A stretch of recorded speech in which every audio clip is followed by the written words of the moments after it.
abril. We head to the Middle East, and amid renewed strikes on southern Lebanon, the US State Department says that Israel is defending itself from rocket attacks launched from Lebanon. The states also urged Lebanon to disarm terrorist groups like Hezbollah. This is what the states had to say. Defending its people and interests by responding to rocket attacks from terrorists in Lebanon. As part of the cessation of hostilities agreement, the government of Lebanon is responsible for disarming Hezbollah, and we expect the Lebanese armed forces to disarm these terrorists to prevent further hostilities. The reason that any attacks have happened is because terrorists launched rockets into Israel from Lebanon. That is a violation of the cessation of hostilities. It is a violation of the ceasefire when terrorist groups, when armed groups, shoot rockets into. Nous attendons d'avoir les rapports complets. À ce stade, en effet, nous n'avons pas eu d'informations signalant des frappes du Hezbollah et des activités militaires au sud. Et donc, les prochaines heures nous permettront de clarifier la totalité de ces points, mais à ce stade, je peux vous dire qu'il n'y avait pas d'activité qui justifie. Well, these statements come after Israel's first airstrike on Beirut's southern suburbs since November's ceasefire agreement. Israel targeted a Hezbollah drone storage unit after 2 rockets were fired from southern Lebanon into northern Israel. 1 rocket was intercepted while the other failed to cross the border. Hezbollah denied involvement, but Israel called it a violation of the ceasefire.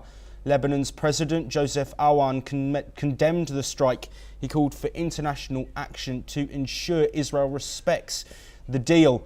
Meanwhile, France, as we heard there from French President Emmanuel Macron, one of the mediators, has also reacted to this. We move on, and Dr. Peter Marks, the head of the FDA Centre for Biologics Evaluation and Research, has resigned after being given the choice to either step down or be fired. His resignation will be effective from April the 5th, coming after a disagreement with US Health and Human Services Secretary Robert F. Kennedy Jr., who criticised Marks for failing to support the restoration of scientific integrity and transparency. In his resignation letter, Marks accused Kennedy of spreading misinformation. Concerns have emerged that under Kennedy's leadership, vaccine safety studies could be manipulated to associate vaccines with autism, fueling vaccine hesitancy.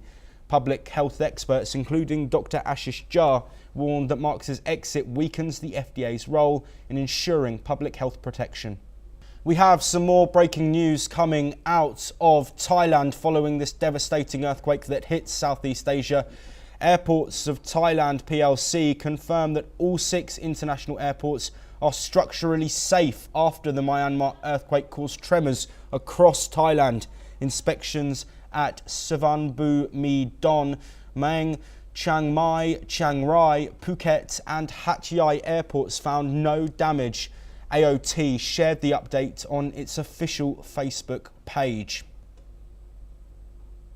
Well, joining us to give us some more insight into the situation that is happening in Thailand is Brian Thomas, our correspondent, joining us on NewsX World. He's joining us, of course, from Thailand in Bangkok. Brian, what can you tell us about what's happening over 24 hours on from this devastating earthquake as rescue efforts continue?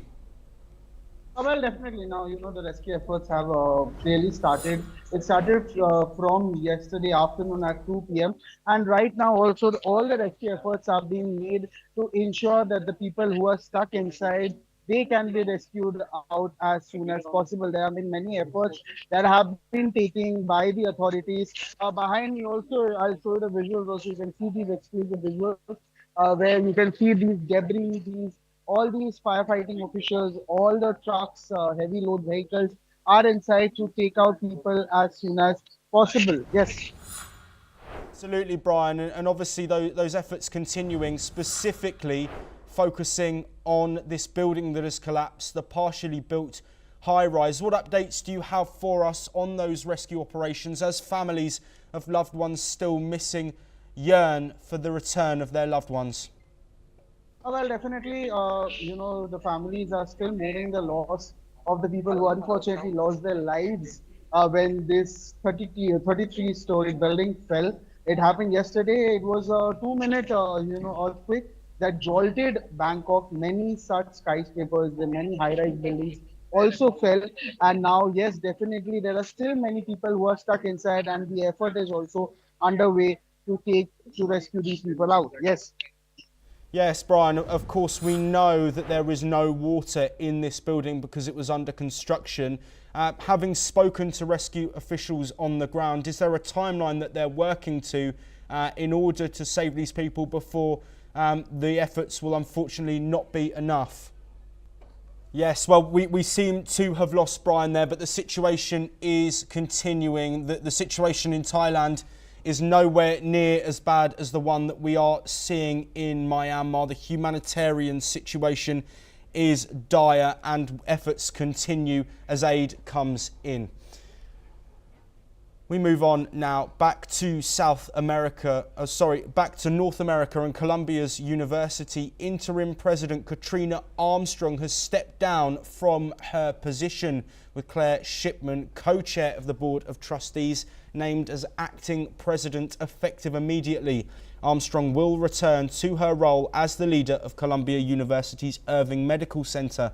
In a statement, board chair David J. Greenwald praised Armstrong for her dedication during a time of uncertainty for the university, acknowledging her tireless efforts to promote the community's interests.